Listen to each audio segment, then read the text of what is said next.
주보를 참조해 주시길 바랍니다. 하나님께서 오늘에게 주신 말씀 로마서 12장 1절 2절 말씀입니다. 신약 성경 256페이지쯤에 있습니다.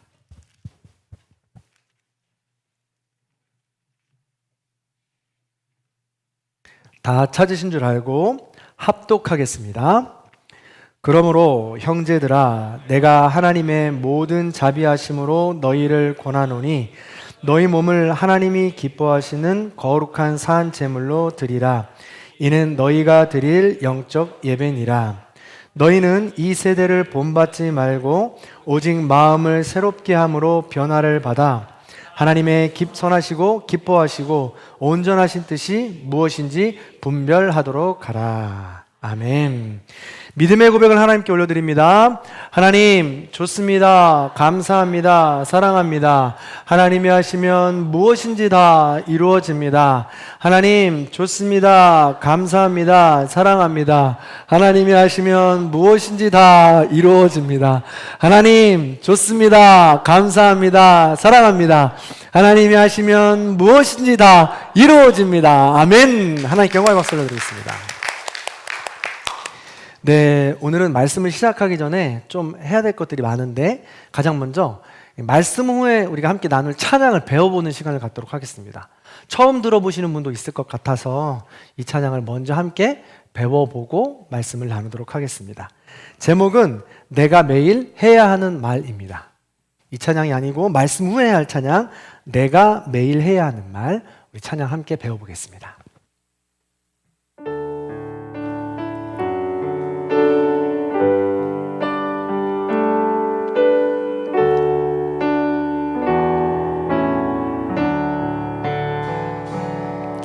내가 매일 해야 하는 말 주님 감사합니다.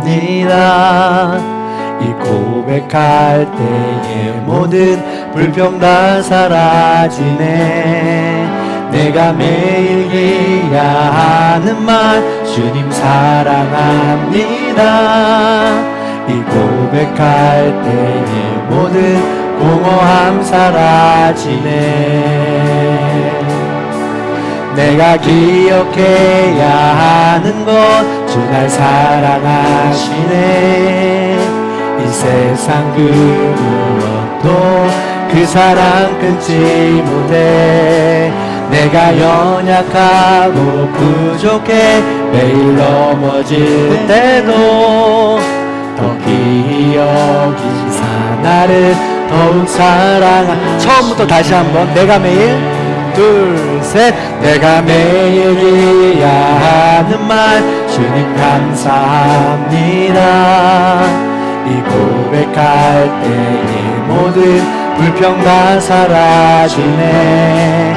내가 매일 해야 하는 말 주님 사랑합니다. 이 고백할 때의 모든 공허함 사라지네. 내가 기억해야 하는 것 주 날 사랑하시네. 이 세상 그 무엇도 그 사랑 끊지 못해. 내가 기억하는 부족해 매일 넘어질 때도 너희 여기서 나를 더욱 사랑하시네. 날 사랑하시 날 사랑하심 날 사랑하심 날 사랑하심 성경에 쓴 날 사랑하심 날 사랑하심 날 사랑하심 날 사랑하심 성경에 쓰였네.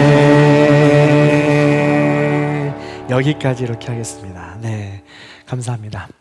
말씀을 나눌게요. 우리는 5주간 복음에 대해서 나누었습니다. 진정한 복음은 죽음에서 생명으로 옮겨주신 하나님의 사랑이라고 했습니다. 진정한 복음을 받은 사람은 그 복음에 따라서 하나님의 사랑에 반응하는 삶을 살아간다라고 했습니다. 그것이 바로 구원의 여정, 구원의 서정이라는 것이죠. 7개, 8개의 단계가 있지만 3단계로 압축하노라면 칭의, 성화, 영화라고 했습니다. 이것이 작게 한 원을 이루면서 큰 영화의 단계까지 이루면서 나아가는 것이 바로 구원의 여정이다라고 했습니다. 이것을, 이 구원의 여정을 구체적인 단어로 표현하자면 저는 당연 예수님 닮아가기라고 생각합니다. 예수님 닮아가기가 구체적인 여정의 표현이다라는 것이죠. 그래서 몇 주 동안 이 주제를 가지고 조금만 더 이 복음에 대해서 나누어 보려고 합니다. 이 주간 동안에 함께 배워야 될 노래가 있습니다. 우리 어린이 부서에서 특송을 하는 걸 밴드에 올라온 걸 제가 우연히 발견하고 너무 귀엽고 너무 이 가사가 이 주제랑 잘 맞아서 우리 모든 성도님들이 함께 배워도 괜찮겠다. 그리고 많은 교회가 지금 이걸 보니까 유튜브를 찾아보니까 챌린저 해가지고 챌린지 해가지고 많은 사람들이 이렇게 이어나가고 있더라고요. 그래서 함께 배워봤으면 좋겠다라는 생각이 듭니다. 그래서 이 노래를 함께 배워보겠습니다. 아주 간단해요. 너무너무 쉽습니다. 한번 불러볼게요.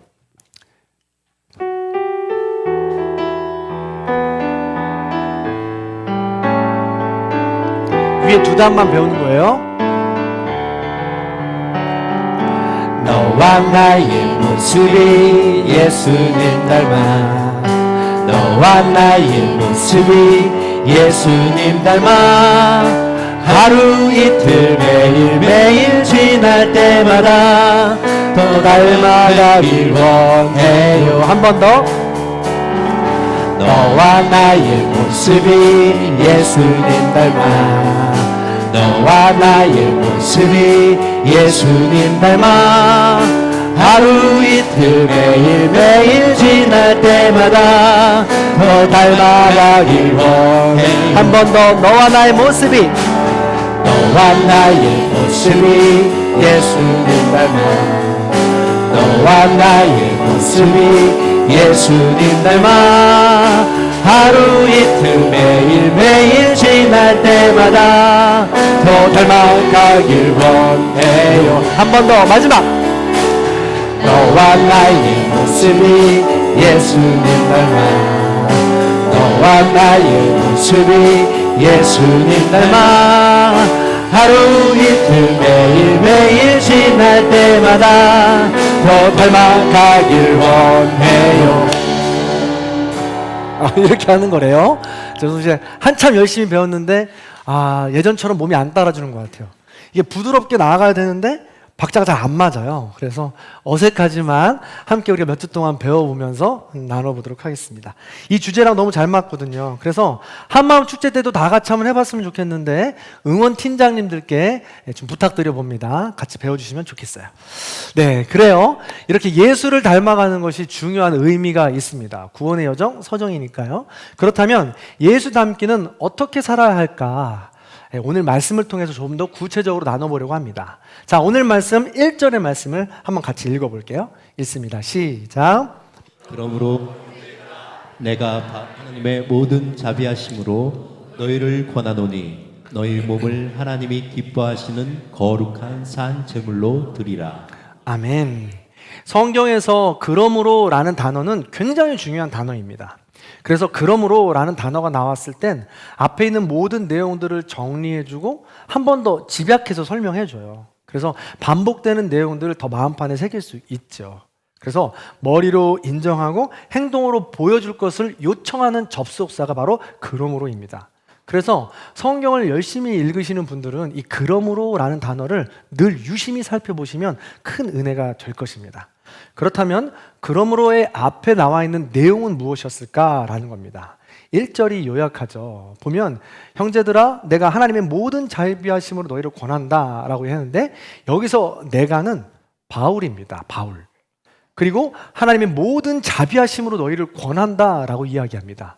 여기서 하나님의 모든 자비하심은 바로 구원이요 복음입니다. 우리가 지금까지 나눴던 모든 내용들이죠. 그래서 실제로 로마서 11장, 10장을 살펴보면 우리가 지난주까지 나눴던 로마서의 앞장들의 내용에 실제적인 부분들이 담겨 있어요. 그래서 유대인들을 비롯해서 이방인들도 예수 그리스도, 죽을 수밖에 없는 이방인들도 예수 그리스도의 은혜로, 자비하심으로, 놀라운 사랑으로 의롭다 칭함받고 구원을 얻을 수 있게 되었다라는 것을 이야기하는 것입니다. 그래서 지난주까지 나눈 속죄, 속량, 입양, 새 피조물, 칭의, 성화, 영화 다 여기에 들어있는 것이죠. 그렇습니다. 이것은 바로 바울이 예수 그리스도 하나님 나라 복음을 전하는 것입니다.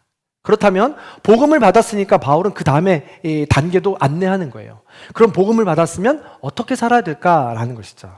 그래서 로마서 12장부터 거룩한 산 제물로 드려라 라고 지금 명령하고 있는 것입니다. 이제 단어만 봐도 이해할 수 있지 않겠습니까? 거룩한 이라는 단어를 들으면 이 성화를 우리가 머릿속에 딱 이렇게 떠올려야 돼요. 그래서 성화, 반복되는 과거, 현재, 미래 속에서 날마다 넘어지고 부족하지만 그럼에도 불구하고 나를 변화시켜 주시는 그 예수님의 길을 따라 걸어가는 것을 머릿속에 그리면 되는 거죠. 거룩한 산제물이라고 했습니다. 산제물이니까요. 속죄, 속량 이런 단어들이 머릿속에 생각나면 되는 것입니다.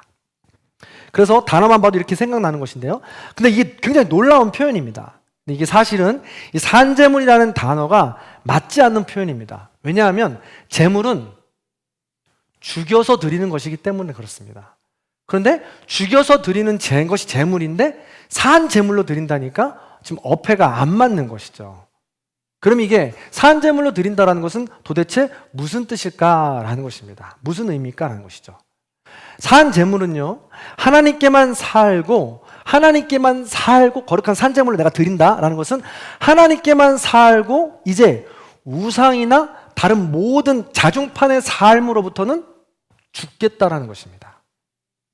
오직 하나님만 바라보겠다는 것이죠. 그래서 이제 나는 죽고 예수로만 날마다 살아가겠다.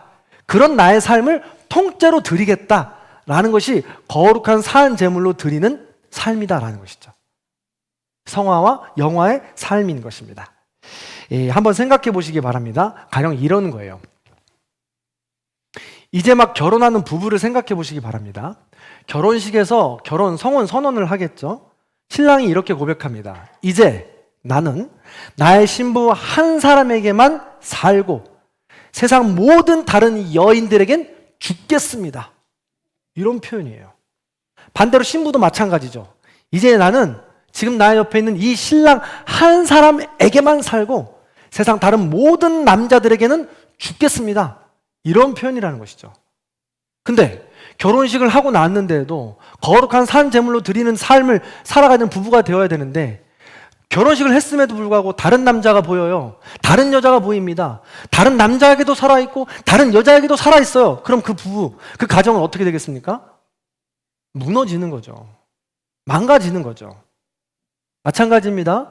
하나님을 나의 구주로, 나의 아버지로 삼는다면, 고백한다면, 칭의의 삶을 고백하여 살아간다면 하나님으로만 살고 하나님께로만 살고 나의 모든 다른 우상으로부터는, 자중판으로 살면부터는 죽겠다라는 표현인 것입니다.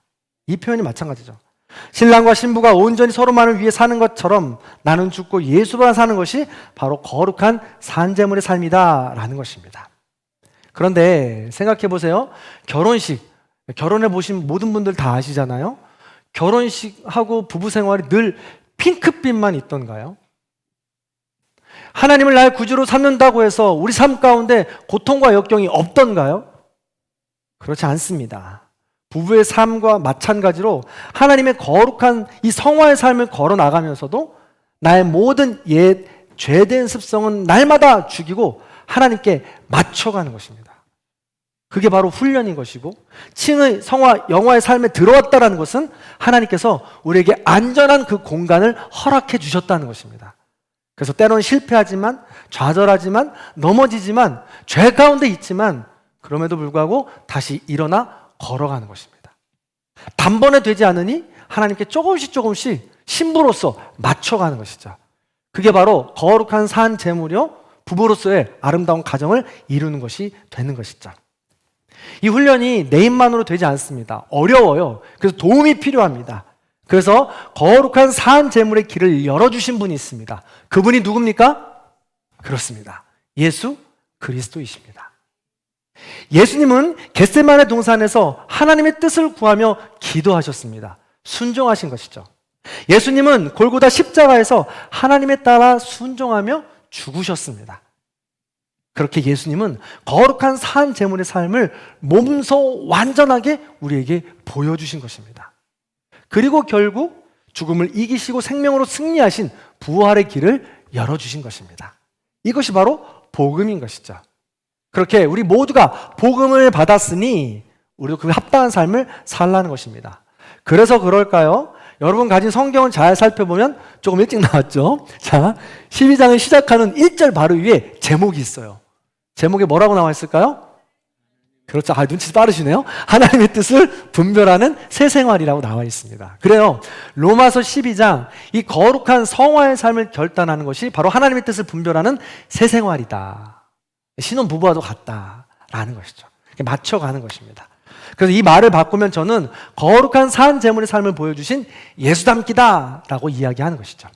자, 그렇다면 거룩한 산 제물은 어떤 삶일까? 그 새 생활은 구체적으로 어떤 삶일까?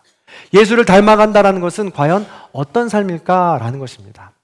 자, 오늘 2절 말씀을 보면 첫 번째, 너희는 이 세대를 본받지 말라라고 했습니다. 성경에서 말하는 본받지 말아야 할 세대는 곳곳에 표현되어 있습니다. 그런데 우리가 가장 잘 아는 본받지 말아야 할 세대를 표현한 것이 바로 사사기입니다. 자기 소견에 옳은 대로 행하는 세대더라 라는 표현이죠. 그 세대가 자기 소견에 자중판으로 자기가 원하는 대로 살아가는 그런 시대였다는 것입니다. 그런 세대를 본받지 말라는 것이죠. 요즘 새벽에는요, 저희가 이사야를 나누는데 예루살렘 멸망 세대를 다음과 같이 이야기하고 있습니다. 어떻게 표현하고 있냐면, 백성이 서로 억누를 것이고, 사람이 서로 치고, 이웃이 서로 싸우고, 젊은이가 노인에게 대들고, 천한 자가 존귀한 사람에게 예의 없이 대할 것이다. 곧 심판당할 유다, 이스라엘을 이렇게 표현하고 있는 것입니다. 어쩜 꼭 지금 우리 시대와 같습니까? 고로 무슨 말이에요? 지금 이 시대도 이대로 가다 그냥 멸망할 거라는 거예요. 무슨 말이에요? 그러므로 이 세대를 본받지 말라는 것입니다. 사사기와 이사야에서 이 말하는 이런 세대의 특징은, 사사기와 이사야 머릿속에 기억해 보세요. 바로 그 특징, 공통된 특징은 말입니다. 자기 소견에 옳은 대로 또 서로 싸우고, 이웃이 서로 다투고, 이 젊은이들이 어른들에게 막대하고, 이런 모든 것들이 말과 연결되어 있다는 것입니다. 이것을 잘 기억하시면서 두 번째 명령을 보세요. 2절 중반절을 보면 마음을 새롭게 함으로 변화를 받으라 라고 이야기합니다. 마음을 새롭게 함으로 변화를 받으라. 근데 이건 좀 어려운 것 같아요. 마음을 새롭게 하는 것이 구체적으로 어떻게 하는 것인가? 이렇게 매일같이 명상을 하고 참선을 해야 되는 건가? 뭐 이런 거잖아요. 마음을 새롭게 하라는 것이 구체적으로 어떤 말일까라는 겁니다. 그런데 사실 이 마음도 말과 연관되어 있습니다. 말과 밀접한 관계가 있다는 것이죠. 이 뇌과학자 박문호 박사는 이렇게 말했습니다. 말하기와 관련된 뇌의 영역은 21개 있다. 그러니까 말하는 것 이 자체가 머릿속에서 이 뇌과학적으로 21개의 어마어마한 영역들이 함께 작동한다는 거예요. 그리고 언어가 사고를 구성한다. 내가 말하는 것이 내 생각과 내 가치관과 신념을 구성한다는 거예요. 언어와 행동은 링크되어 있다, 연결되어 있다는 것이죠. 따로 떼어놓으려야 내어놓을 수가 없는 것입니다. 그래서 말은 씨가 된다는 것입니다. 나의 삶의 씨가 된다는 것이죠. 가령 예를 들면 이런 것입니다. 언어는 청각과 시각뿐만이 아니라 21개라고 그랬잖아요. 이 모든 영역과 이 연결이 되어 있습니다. 가령 예를 들면 이런 거예요. 이 저주의 말을 한다고 생각해 보시기 바랍니다. 타인을 향해서 저주의 말을 할 때 이런 XX 3대가 멸망할 줄 알아 라고 내가 이렇게 저주의 말을 내놓을 때 가장 먼저 이 말을 듣는 사람은 누구일까요? 그렇습니다. 너무 잘하시네요. 어떻게 잘하시죠? 나라는 거예요. 그래서 바로 내 앞에 그 저주를 들을 사람이 있다 하더라도 그 말을 내뱉는 그 순간이 내가 가장 먼저 듣는다는 것입니다. 그래서 뇌 구조가 그렇게 되어 있대요. 내가 말할 때 말버릇 중에, 말 습관 중에 아우 짜증나 죽겠어 라고 이렇게 얘기하잖아요. 그때 짜증난다라는 말이 내 귀에 들리면 뇌에서는 짜증난다라는 것은 21개의 영역에 의해서 이 기분 나쁜 그런 상태인 거야. 그러니까 기분 나쁜 짜증나는 거에 맞는 호르몬을 분비해야겠어. 뇌가 자동으로 반응한다는 거예요. 그래서 그 짜증나는 호르몬이 내 안에 분비가 되어서 말하는 대로 짜증나는 삶이 이어진다는 것입니다. 자동적으로. 말이 얼마나 중요하냐는 거예요. 그래서 그 저주는 상대방에 가기 전에 나에게 가장 먼저 온다는 거예요. 그래서 결국 남편을 저주하고 아내를 저주하고 자녀를 저주하고 타인을 저주하는 그 말에 결국 가장 피해를 보는 것은 나라는 것입니다. 그래서 멈춰야 되는 것이죠. 청각뿐만이 아닙니다. 이 말은, 언어는 공간을 뛰어넘어서 시각과도 연결되어 있다고 해요. 가령 그래서 제가 화가 나가지고 전화를 한다고 생각해 보시기 바랍니다. 저주를 퍼부으면서 전화하는 거예요. 그럼 내 머릿속에 온갖 공간을 뛰어넘어서 시각과 청각과 모든 것들이 함께 들어와 있는 거예요. 내가 저주를 퍼붓는 그 사람 얼굴을 내가 알잖아요. 그렇게 해서 시각적인 활동도 작동을 한다는 것입니다. 내가 너 지금 어디야? 가만 놔두지 않겠어. 지금 따라가서 그냥 삼족을 멸할 거야 라고 할 때 잘 보세요. 저주하고 있는 내 뭐가 움직여요? 손이 움직여요. 내 행동을 주관한다는 것입니다. 가만히 있는 것 같아도 손이 움직여요. 그리고 내 목소리가 커집니다. 피부가 빨개져요. 그리고 자리에서 박차고 일어납니다. 그렇기 때문에 이 모든 말 하나하나가 연결고리가 이어져서 함께 행동을 만들어낸다는 것입니다. 그래서 우리의 마음과 행동은 언어와 밀접한 관계가 있다는 거예요. 이 박문호 박사님은 뇌과학을 들어 설명하지만 일찌감치 성경은 이것을 이미 말씀으로 풀어내고 있는 거예요. 그래서 내가 저주한 대로 내가 그대로 되게 해주겠다라는 것이 성경에도 있고요. 또 말을 더디하라고 계속 얘기하죠. 듣기를 속히 하라고 이야기합니다. 말과 마음과 우리의 행동들이 연결되어 있기 때문에 그렇습니다.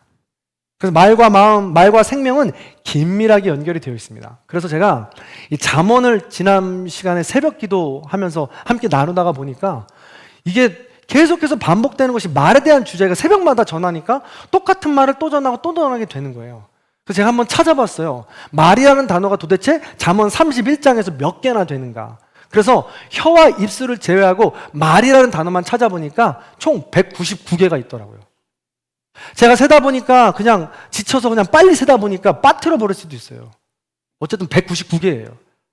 혀와 입술까지 합친다면 말과 관계된 단어가 잠언에 어마어마하게 들어있다는 것이죠. 그만큼 중요하다는 것이에요.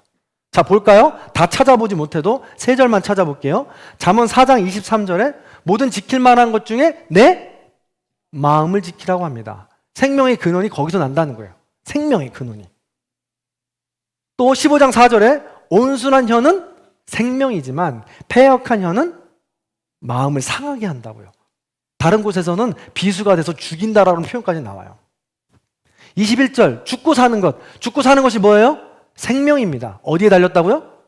말에 달렸다고요. 그렇습니다. 말은 이처럼 생명과 마음에 절대적인 영향을 주는 것입니다.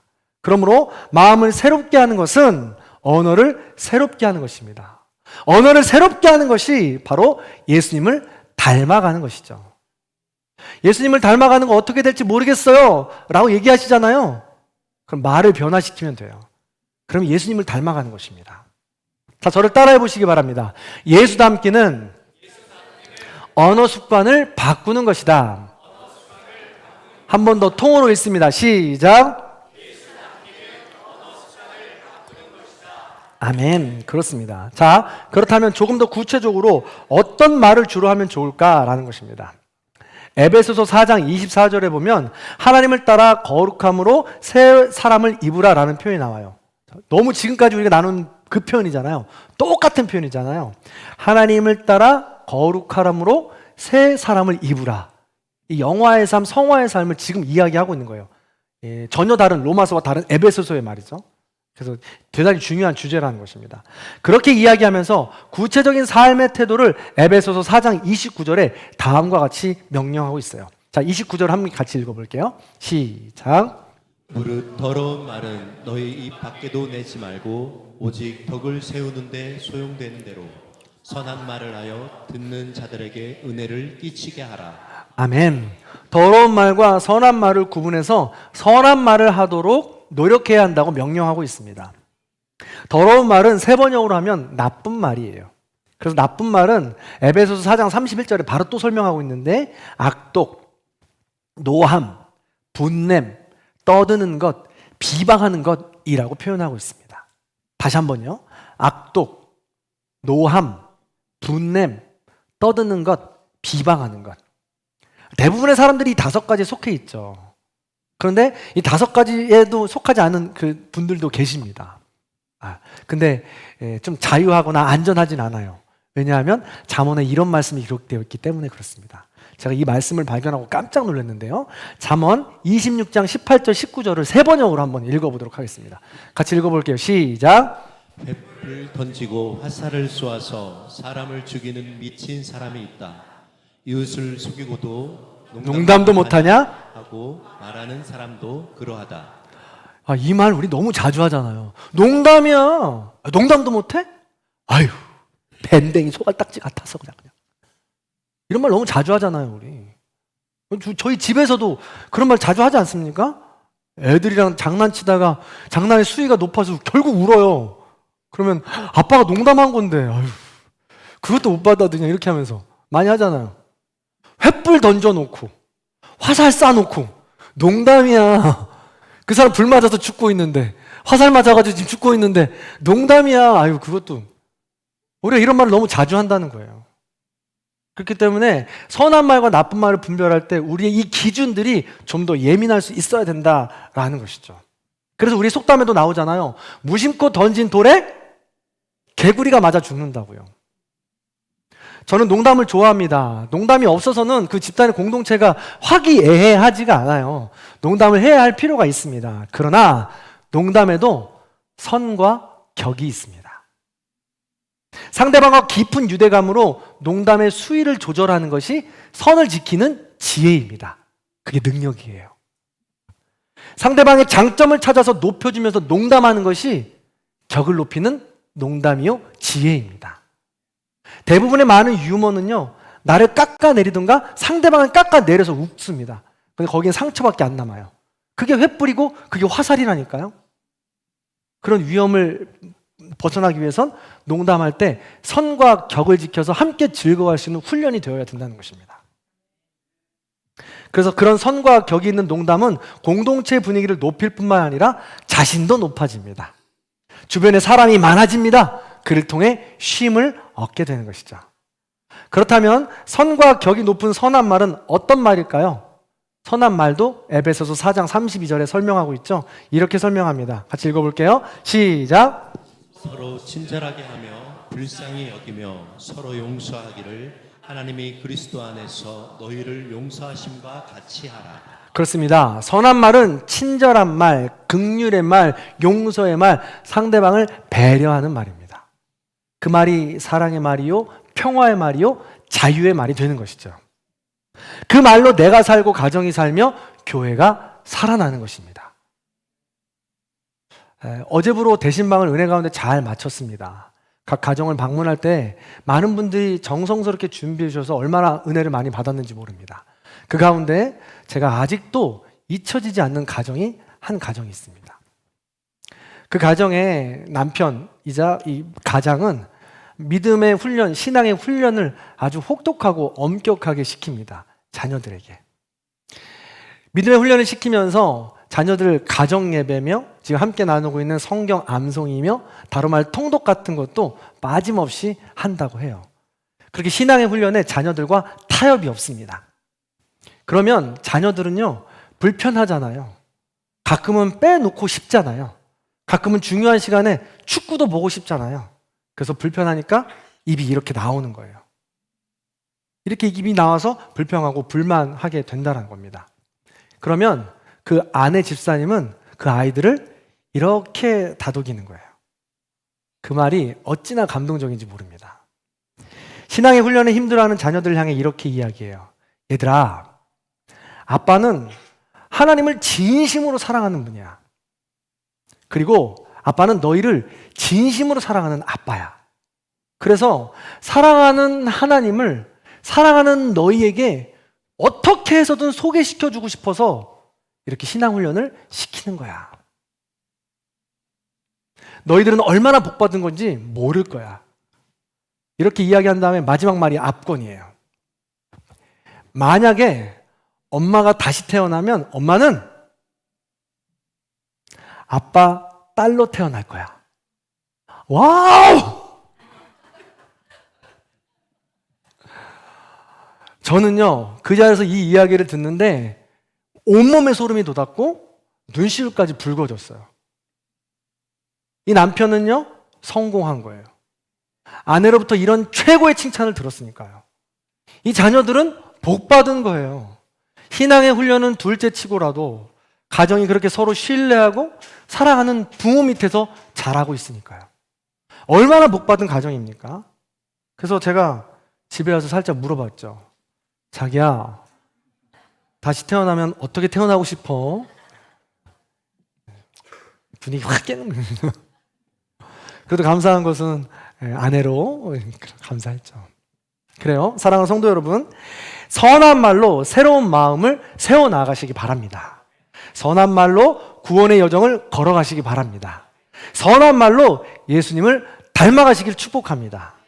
자, 그렇게 예수 닮게 이 여정은 홀로 걸어갈 수 없습니다. 그런 아내가 있으면 좋고요. 그런 남편이 있으면 복된 여정이 되는 것이죠. 게다가 그 말은요, 어마어마한 전연성이 있기 때문에 그렇습니다. 오늘 본문 12장 1절 2절을 자세히 보시면 그러므로 너희들 형제들아 라고 번역하고 있잖아요. 그래서 공동체를 표현하는 단어들이 이 두 절 속에 무려 5개나 나와요.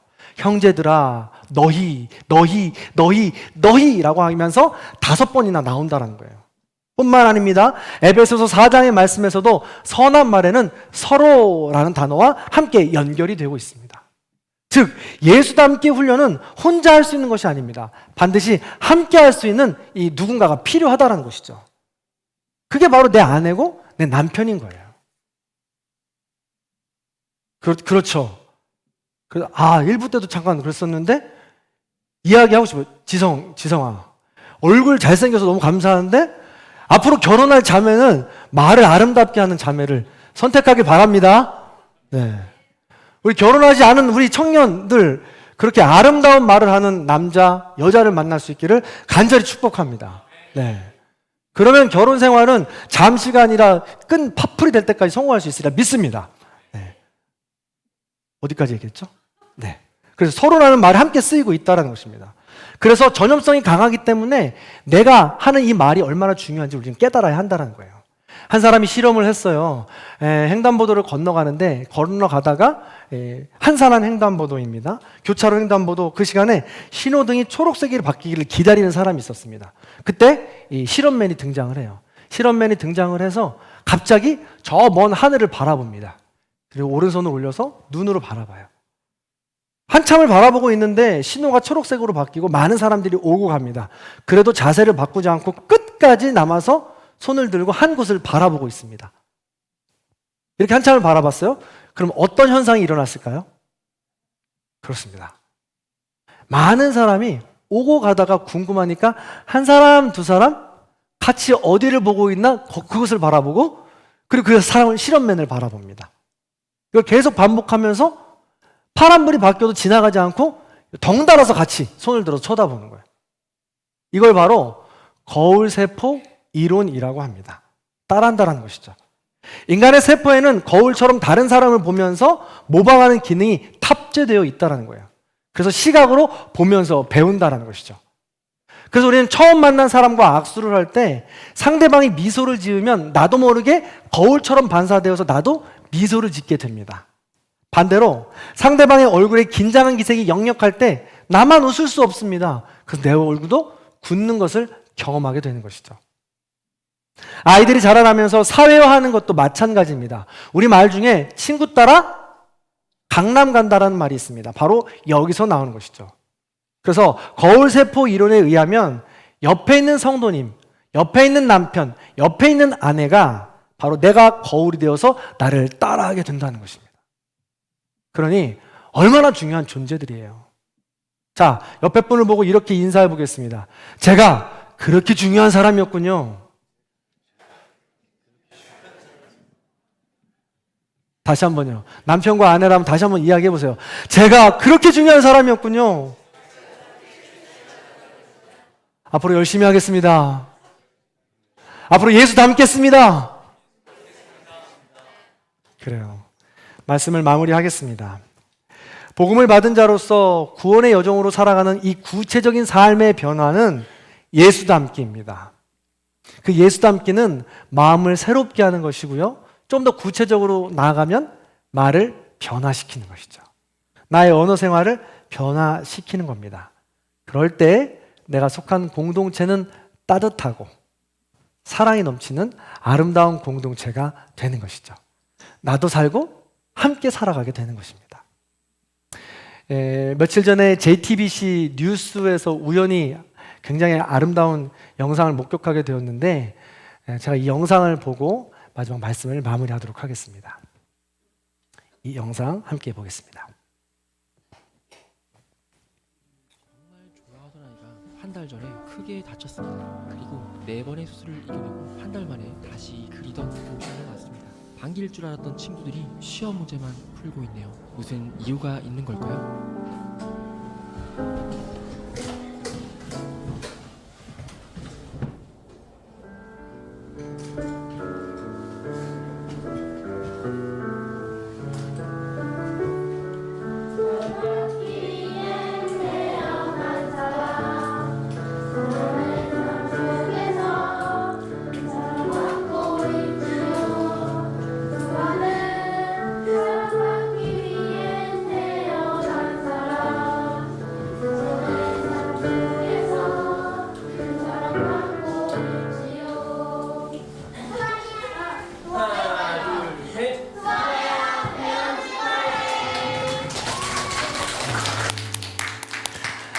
이 아이가 수술을 4번이나 받고 힘들고 어려웠나 봐요. 근데 학교가 너무너무 가고 싶더래요. 그래서 그 뉴스에 의하면 학교가 가는 날도 아니었다는 거예요. 근데 친구들이 너무 보고 싶어서 엄마한테 우겨서 그냥 학교를 가게 되었다는 겁니다. 그래서 선생님이 이 서프라이즈를 준비한 거죠. 근데 우리 학교에 들어가자마자 너무 친구들이 보고 싶어서 인터뷰 과정에 그런 말이 나와요. 안녕이라는 말이 너무 듣고 싶어서 갔는데 아무도 나에게 안녕이라고 이야기해 주질 않더래요. 당황스럽고 슬프고 힘들었다는 거죠. 그래서 살펴보니까 서프라이즈가 준비되어 있었던 것이고 위로와 이 격려의 말을 해주었다라는 것입니다. 그래서 하늘을 날아가는 것 같았다라고 기자와 인터뷰하는 것을 마무리하게 됩니다. 그렇습니다. 이 예수를 닮아가는 그 한 사람이 있는 공동체는 따뜻해요. 그것이 바로 하나님 나라 공동체가 되는 것입니다. 아까 영상에서 보셨죠? 이 아이만 위로를 받는 게 아니라 그 앞에 있는 아이, 옆에 있는 아이들 모두가 다 감동하니까 서로 같이 눈물을 흘리잖아요.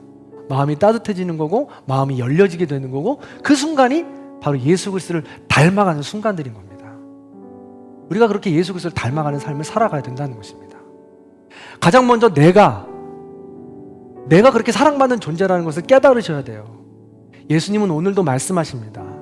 지치고 힘들고 어려워하고 있는 우리에게 다가와셔서 한마디 말씀을 해주세요.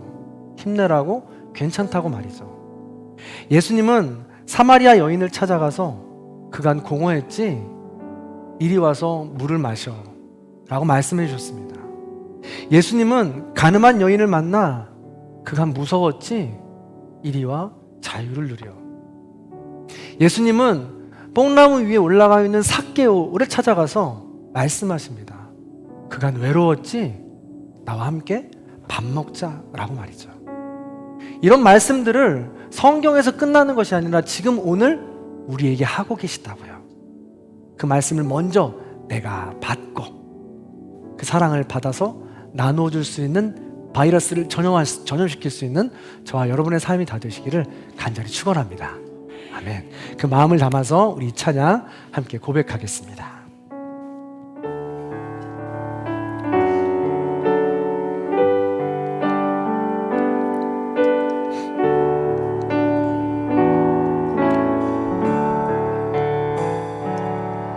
내가 매일 해야 하는 말 주님 사랑합니다. 이 고백할 때의 모든 불평 다 사라지네.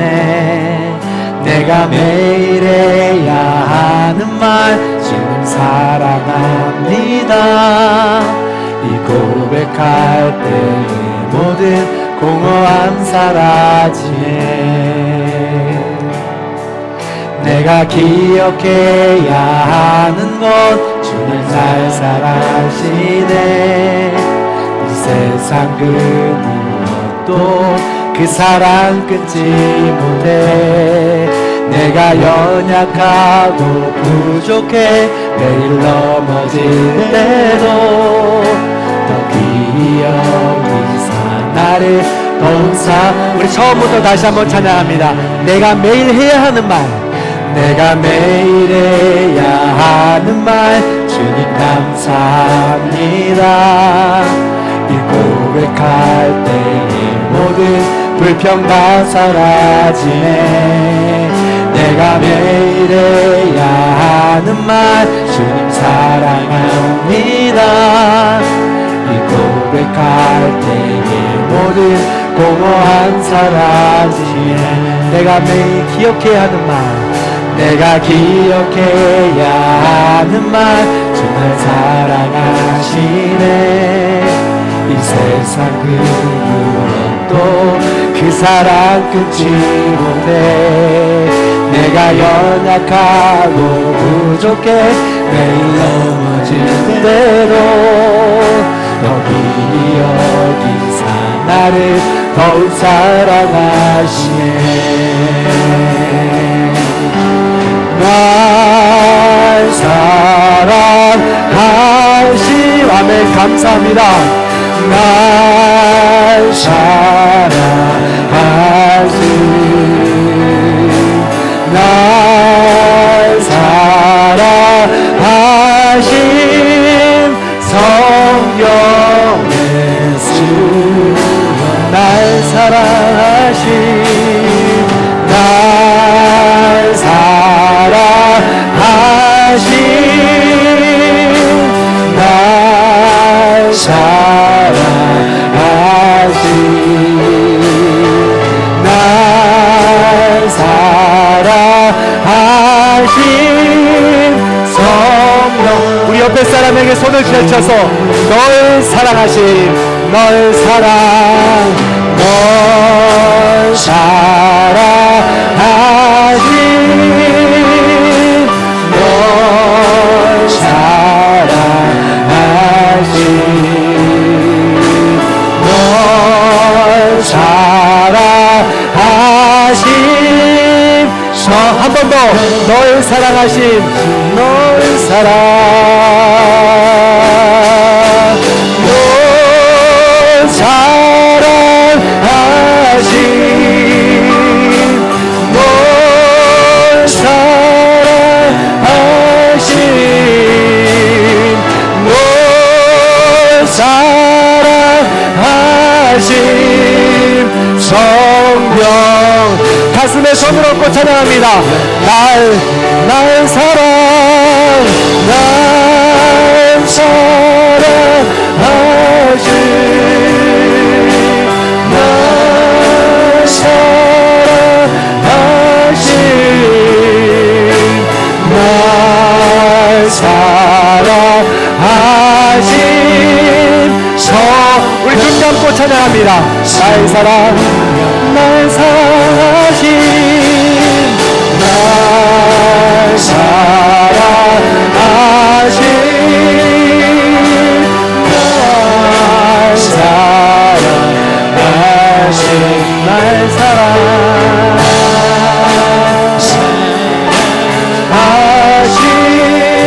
성령의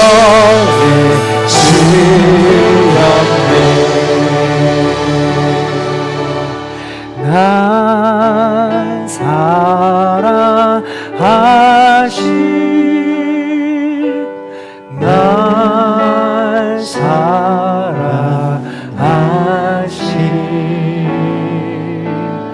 날 사랑하신 성령의 쓰여. 눈을 감고 찬양합니다. 나에서 더 조용히. 날 사랑하신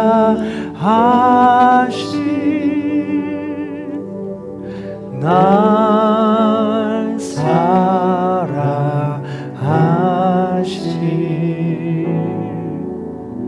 날 사랑하신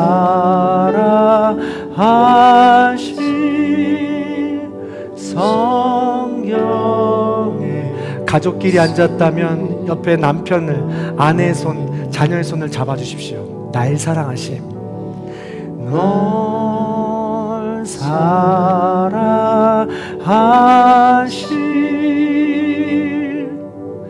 널 사랑하신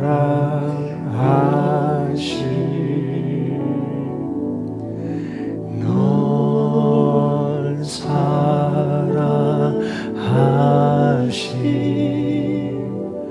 성령의 쓰였네.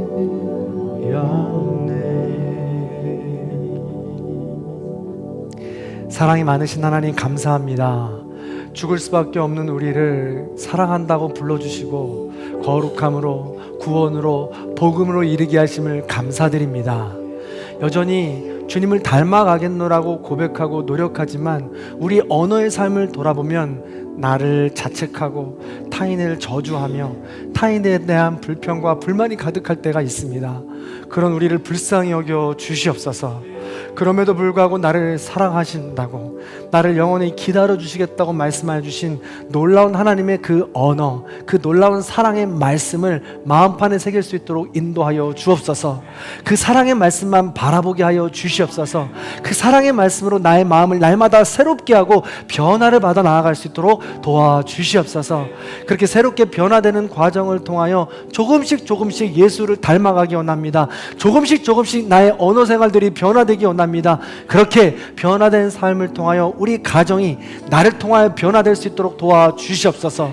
우리가 속한 공동체가 나를 통하여 변화될 수 있도록 인도하여 주시옵소서. 어느새 나도 모르게 예수를 닮았노라고, 거룩한 삶을 살았노라고, 또한 마지막 영화의 때에 잘했노라고 칭찬을 받을 수 있는 귀한 삶이 될 수 있도록 인도하여 주시옵소서. 가정의 달을 맞이합니다. 이제 가정의 달을 맞이하면서 우리 혈연의 가족들과 영적인 가족들, 가족들이지만 가장 큰 상처를 받는 것도 가족들입니다. 이 안에서 오히려 나를 통하여 사랑을 나누고 회복이 일어날 수 있는 아름다운 시간들이 될 수 있도록 도와주시옵소서. 지금은 우리 주 예수 그리스도의 은혜와 하나님 아버지의 극진하신 사랑과 성령님의 감화 감동 교통하심의 역사가 마음을 변화하여 새롭게 함으로 예수 닮기로 결단하는 우리 모든 성도님들 머리 위에, 원근 각지에 터져 있는 자녀들과 부모님들, 그리고 이 나라 이 민족 위에 이제로부터 영원토록 함께 하시기를 간절히 축원하옵나이다. 아멘.